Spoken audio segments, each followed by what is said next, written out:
Welcome back friends, ये हमारी video number 34 class 10th information technology यानी कि आईटी के लिए। और हम डिस्कस कर रहे थे एम्प्लॉयबिलिटी स्किल्स के अंदर कम्युनिकेशन स्किल्स को। और इस यूनिट की प्रीवियस वीडियो में हमने समझा था 7 C's को। और इस वीडियो में हम देखने वाले हैं आपका कम्युनिकेशन स्किल्स के अंदर राइटिंग स्किल्स को। क्योंकि जब भी आप वर्बल कम्युनिकेशन के अंदर, जब भी आप रिटर्न फॉर्म में कम्युनिकेशन करते हैं, तो वहाँ पर आपकी जो राइटिंग स्किल्स हैं ये भी अच्छी होनी चाहिए, ताकि आप एक इफेक्टिव कम्युनिकेशन कर पाएँ। तो राइटिंग स्किल्स के लिए या एक पैराग्राफ को कंस्ट्रक्ट करने के लिए कौन कौन से एलिमेंट्स आपको आनी चाहिए, कौन कौन से चीज़ें आपको पता होनी चाहिए, उन्हीं को हम यहाँ पे डिस्कस करने वाले हैं। तो सबसे पहले हम बात करते हैं सेंटेंसेस की। तो सेंटेंसेस आपके क्या होते हैं? सेंटेंसेस को हम बोल सकते हैं group of words that make complete sense, यानी कि वर्ड्स का वो ग्रुप जो कि आप एक कंप्लीट सेंस आपको देता है किसी भी टॉपिक के बारे में, किसी आइडिया के बारे में। तो उसी को हम बोल सकते हैं कि ये एक सेंटेंस है। तो group of words that make complete sense is known as sentences. और जो भी आपका सेंटेंस होगा वो हमेशा ही बिगिन होता है इंग्लिश लैंग्वेज के अंदर कैपिटल लेटर से, और हमेशा ही वो एंड होता है या तो क्वेश्चन मार्क के साथ, अगर आपका जो सेंटेंस है वो एक क्वेश्चन है, और या वो एक जनरल स्टेटमेंट है तो वो फुल स्टॉप के साथ आपका एंड होगा। और अगर कोई सडन फीलिंग आप रिप्रेजेंट कर रहे हैं तो आपका एक्सक्लेमेशन मार्क के साथ एंड होगा। तो ये भी अपने आप में एक सेंटेंस है। देखिए, a sentence is a group of word that make complete sense. तो इसमें देखिए जो पहला आपका लेटर है वो कैपिटल है, और ये एक जनरल स्टेटमेंट है या एक जनरल डिफाइन हमने किया है, तो ये आपका एंड हुआ है आपका फुल स्टॉप पे। लेकिन अगर आप सवाल पूछते हैं तो क्वेश्चन मार्क, और किसी सडन फीलिंग को आप रिप्रेजेंट कर रहे होते हैं तो आपने यहाँ पे एक्सक्लेमेशन मार्क को यूज़ करना है। इसके बाद हम देखते हैं kinds of sentences based on their purpose, यानी कि पर्पस के बेसिस पे सेंटेंस कितने टाइप के होते हैं। तो इसमें सबसे पहले आपका आ जाता है डिक्लेरेटिव या एसेरेटिव सेंटेंस। तो डिक्लेरेटिव सेंटेंस क्या होते हैं? इनको हम सिंपल सेंटेंस भी कह सकते हैं, सिंपल सेंटेंस। और ये आपका सिंपली किसी बात को कहने के लिए यूज़ होते हैं। जैसे मैंने जनरली कहा, ही विल स्टडी, वो पढ़ाई करेगा। I always speak the truth, मैं हमेशा ही सच बोलता हूँ। तो यहाँ पे जो पहला लेटर है ये कैपिटल है, और जनरल स्टेटमेंट है तो इसको हमने एंड किया है आपका फुल स्टॉप के साथ। इसी तरीके से नेक्स्ट है आपका इम्पेरेटिव सेंटेंस। तो इम्पेरेटिव सेंटेंस क्या होते हैं? जहाँ पे आपका जो सेंस है वो बनता है या तो रिक्वेस्ट के लिए, या आप किसी को कमांड देते हैं या एडवाइस देते हैं। तो इम्पेरेटिव सेंटेंसेस क्या करते हैं? दे मेक रिक्वेस्ट और कमांड और एडवाइस। जैसे ये आपके एग्जांपल हैं, please pass me the pen, तो ये आप मुझे पेन पास कीजिए। तो ये क्या है? ये एक रिक्वेस्ट है।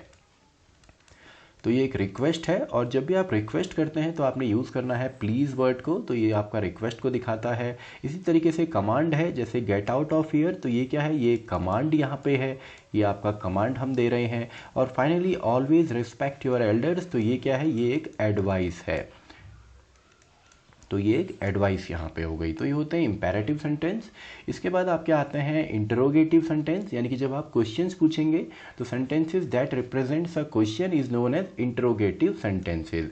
तो इंटरोगेटिव सेंटेंसेस क्या करते हैं? जो कि सवाल पूछेंगे, जैसे ये आपका व्हेन, हाउ, वेयर, इन जो वर्ड हैं इनसे आपका स्टार्ट होते हैं। जैसे when did you reach home, आप घर कब पहुँचे, क्वेश्चन मार्क। तो आप जब भी इंटरोगेटिव सेंटेंसेस का यूज़ करेंगे, या उनको आपने जब भी आप सेंटेंस कोई क्वेश्चन किसी से पूछते हैं, तो आपको वहाँ पे जनरली क्वेश्चन मार्क को यूज़ करना चाहिए। ये आपका क्या बताता है कि आप जो पूछ रहे हैं वो एक सवाल है। देन आपका आता है एक्सक्लेमेटरी सेंटेंसेस, जो कि आपका किसी स्ट्रॉन्ग फीलिंग या सडन फीलिंग को रिप्रेजेंट करता है। जैसे आपने कहा, आपने कोई पेंटिंग देखी और आप कहते हैं how beautiful the painting is, then finally आपने इसमें यूज़ करना है एक्सक्लेमेशन मार्क को। एंड ऐसे ही आपका ओ व्हाट हैपेंड, तो ये क्या है? ये भी अपने आप में एक एक्सक्लेमेटरी सेंटेंस है, जो कि एक सडन फीलिंग को यहाँ पे दिखा रहा है या स्ट्रॉन्ग फीलिंग को दिखा रहा है। अब हम बात करने वाले हैं पार्ट्स ऑफ सेंटेंसेस की, यानी कि आपके सेंटेंसेस क्या होते हैं। तो एक जनरल जो आपका इंग्लिश का स्टेटमेंट होता है, उसमें बेसिकली सब्जेक्ट होता है, वर्ब होता है, वैसे तो काफ़ी चीज़ें होती हैं। उसमें नाउन होगा, प्रोनाउन होगा, उसमें एडजेक्टिव्स होंगे, आर्टिकल्स होंगे। लेकिन जो एक जनरल सेंटेंस है, सिंपल सेंटेंस होता है, उसमें केवल आपका सब्जेक्ट एंड वर्ब होता है। तो सब्जेक्ट क्या होता है? जो कि किसी बात करेगा प्रोनाउन के बारे में, नाउन के बारे में और नाउन फ्रेज के बारे में। और जो एक्शन को दिखाता है, जो एक्शन वर्ड्स होते हैं, वो आपके वर्ब्स होते हैं। अब यहाँ पे सिंपल जो सेंटेंस होता है इंग्लिश में, उसमें सब्जेक्ट होगा और वर्ब होगा। जैसे हमने यहाँ पे लिखा करण अराइव्ड, करण आया, तो यहाँ पे सब्जेक्ट कौन है? कौन आने का काम कर रहा है? करण। तो करण यहाँ पे आपका सब्जेक्ट है, और करण ने क्या काम किया? अराइव हुआ, यानी कि करण आया है।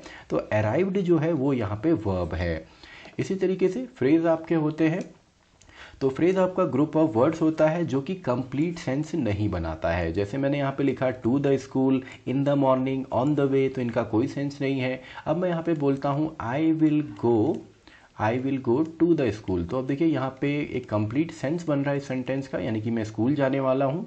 इन द मॉर्निंग, जैसे मैंने कहा आई will go for a walk, I will go for a walk in the morning, तो अब देखिए अभी सेंटेंस का कंप्लीट सेंस बन रहा है। ऑन द वे, तो यहाँ पे मैं बोल सकता हूँ आई एम ऑन द वे, मैं रास्ते पर हूँ, या ही इज़ ऑन द वे, वो रास्ते पर है, या ऑर्डर इज़ ऑन द वे, आपने कुछ ऑनलाइन परचेज किया और वो ऑन द वे है, तो आप बोल सकते हैं it is on the way, या the product is on the way. तो ये एक कंप्लीट सेंस बनाता है किसी भी सेंटेंस को।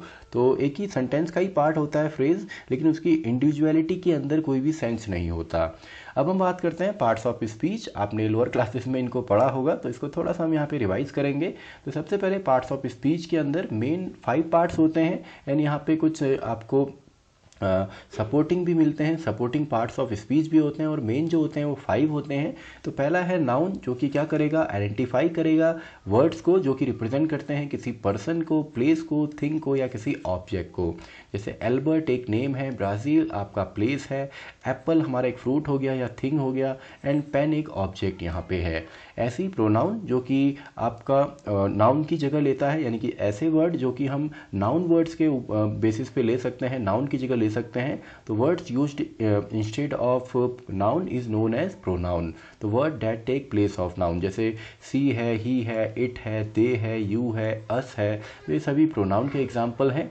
इसके अलावा वर्ब आपके होते हैं सिंपली एक्शन वर्ड जो कि डिस्क्राइब करते हैं किसी एक्शन को, जैसे जंपिंग हो गया, ईटिंग हो गया, सर्च आप कर रहे हैं तो सर्चिंग हो गया, कूलिंग है या कुकिंग है, प्लगिंग है, फूल तोड़ते हैं तो आप प्लगिंग कहते हैं। तो ये आपके क्या है, ये वर्ब्स हैं जो कि एक्शन को डिनोट करते हैं। जैसे हमने यहाँ पे कहा Shyam was eating an apple in the morning, तो श्याम क्या काम कर रहा था, क्योंकि एग्जाम में आपको यहाँ पे पहचानने को आएंगे कि इनमें से वर्ड्स कौन से हैं, नाउन प्रोनाउन कौन से हैं। तो श्याम ने कहा क्या काम किया है, ईटिंग, उसने एप्पल यहाँ पे खाया है, तो ईटिंग यहाँ पे क्या हो गया, ये एक वर्ब है, यानी कि एक्शन को बता रहा है। And then Yuvika cooks great, तो युविका क्या काम कर रही है, कुकिंग का काम कर रही है। तो यहाँ पे जो कुकिंग है वो आपका क्या है, या कुक्स है, ये आपका क्या है, वर्ब के अंदर आएगा। ऐसे ही एडजेक्टिव क्या होते हैं, a word that describe noun और प्रोनाउन, जो कि एक नाउन या प्रोनाउन को डिस्क्राइब करेंगे। जैसे बोरिंग है, किसी के नाम के आगे अगर आप बोरिंग लगाते हैं तो ये एडजेक्टिव है। आप कलर का यूज़ करते हैं, जैसे पर्पल है, हग है, एंड हैप्पी है, तो ये सभी एडजेक्टिव है। जैसे my shirt is of purple colour, तो कलर जो है वो हम बता रहे हैं यहाँ पे पर्पल है, तो पर्पल यहाँ पे एडजेक्टिव है। और जो हमारा मेन यहाँ पे ऑब्जेक्ट हो गया वो शर्ट है। इसके अलावा सी इज़ हैप्पी, तो ये भी एग्जांपल हो गया एडजेक्टिव का। हैप्पी यहाँ पे जो है, या फीलिंग जब आप भी लिखते हैं तो वो आपके एडजेक्टिव्स होते हैं।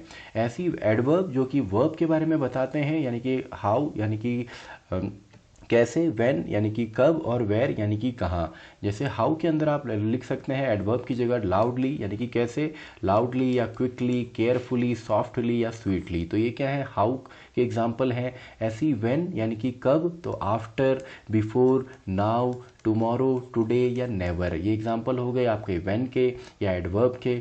और वेयर यानी कि कहाँ, यानी कि आउटसाइड या समवेयर, एनीवेयर कहीं भी, हेयर यहाँ पे, अपस्टेयर्स या सीढ़ियों के ऊपर, तो ये क्या है, ये सभी एडवर्ब के एग्जाम्पल हैं। एंड लास्ट है हमारा यहाँ पे अब जो सपोर्टिंग है वो यहाँ पे आते हैं, जिसमें सबसे पहले प्रीपोजिशंस आपके आते हैं। तो प्रीपोजिशंस यहाँ पे बताते हैं कि दो चीज़ें आपस में रिलेट कैसे हैं बेस्ड ऑन टाइम और प्लेस। जैसे इन है, ऑन है, बिहाइंड, विथ, इन या इन फ्रंट, तो ये क्या है, सिंपली आपके प्रीपोजिशंस हैं जो कि रिलेशन यहाँ पे बताते हैं टाइम और प्लेस के बेसिस पे। ऐसे ही कंजक्शंस भी यहाँ पे हैं जो कि रिलेट करते हैं टाइम और प्लेस के बेसिस पे, जो कि थिंग्स कैसे रिलेट हैं आपस में, यानी कि दो चीज़ें या दो पीपल आपस में रिलेट कैसे करते हैं आपका टाइम एंड प्लेस के बेसिस पे, तो उसको हम कंजंक्शंस यहाँ पे बोलते हैं। और इसके जो एग्जांपल हैं, she went into the school building, तो इनटू यहाँ पे क्या हो गया, कंजंक्शन है। And you have to be on time for school, तो ये ऑन, ये भी यहाँ पे इसका एग्जाम्पल हो गया। देन फाइनली इंटरजेक्शन, जो कि किसी सर्टन फीलिंग या इमोशंस को दिखाता है, उनको हम इंटरजेक्शंस बोलते हैं। जैसे यहाँ पे अलास है, वाव है, एंड आउच है, तो ये क्या है, ये आपके इंटरजेक्शंस हैं। अब हम बात करते हैं आर्टिकल्स का यूज़ हम कैसे करेंगे। तो आर्टिकल आपको पता है 3 हमारे होते हैं, ए होता है, एन होता है एंड द होता है, तो इन्हीं को हम आर्टिकल्स बोलते हैं और इनको हम जनरली नाउन्स के पहले यूज़ करते हैं। तो ए जो होता है वो कॉन्सोनेंट साउंड के साथ यूज़ होता है और जो एन है वो वॉवल साउंड के साथ यूज़ होता है, ए ई आई ओ यू। और द जो है ये पर्टिकुलर हम नाउन्स के लिए, प्रॉपर नाउन्स के लिए हम यूज़ करते हैं। जैसे किसी पर्टिकुलर प्लेस के बारे में बात करनी हो, किसी पर्टिकुलर फूड के बारे में आप बात कर रहे हैं, कोई टेम्पल है या कोई आपकी प्लेस है, कोई आपका सिटी का नेम है, तो उसके आगे हम द का यूज़ करते हैं। तो इसके बाद फाइनल हमारा टॉपिक है पैराग्राफ राइटिंग। तो पैराग्राफ क्या होता है? A paragraph is a collection of sentences arranged in such an order that relate to a central topic. यानी कि एक जो पैराग्राफ होगा उसमें बहुत सारे आपके सेंटेंसेस होंगे और वो सभी आपकी एक थीम के ऊपर होंगे या एक सेंट्रलाइज्ड टॉपिक के ऊपर होंगे। तो इसके अंदर क्या होते हैं पैराग्राफ के अंदर? सबसे पहले जो पहला सेक्शन होता है वो होता है इंट्रोडक्शन का। देन आपका सबसे बड़ा जो सेक्शन होगा वो होगा आपका बॉडी का, यानी कि इंटायरली जब आप डिटेल में किसी चीज़ को समझाते हैं। एंड फाइनली आपके पास कंक्लूजन होता है किसी भी पैराग्राफ के अंदर। इसके बाद टाइप ऑफ पैराग्राफ, तो इसमें डिस्क्रिप्टिव पैराग्राफ होते हैं जो कि किसी चीज़ को डिस्क्राइब करते हैं, किसी ऑब्जेक्ट के बारे में। फॉर एग्जांपल पेन है, लैपटॉप है, तो इनके ऊपर अगर आपको कोई पैराग्राफ लिखने को बोला गया तो वो होगा आपका डिस्क्रिप्टिव पैराग्राफ। ऐसी नेक्स्ट है नैरेटिव पैराग्राफ, यानी कि नैरेशन अगर आप करते हैं, कोई स्टोरी आप सुनाते हैं, किसी के बारे में आप बोलते हैं, कोई बायोग्राफी आप सुनाते हैं या स्टोरी टेलिंग आप करते हैं, तो ये होता है नैरेटिव पैराग्राफ। इसके अलावा एक्सपोजिटरी पैराग्राफ जो कि एक्सप्लेन करता है किसी चीज़ के बारे में और मेनली जिसमें आपके इंस्ट्रक्शंस होते हैं या स्टेप्स होते हैं। तो ये आपके 3 टाइप के यहाँ पे पैराग्राफ थे। तो आई होप आपको समझ में आया होगा राइटिंग स्किल्स के अंदर। तो राइटिंग स्किल्स की आप जितनी प्रैक्टिस करेंगे उतना आपको अच्छे से राइटिंग स्किल्स आती हैं। तो इसी के साथ हमारी ये वीडियो भी ख़त्म होती है, वीडियो नंबर 34, और साथ ही में हमारी ये यूनिट भी ख़त्म होती है कम्युनिकेशन स्किल्स।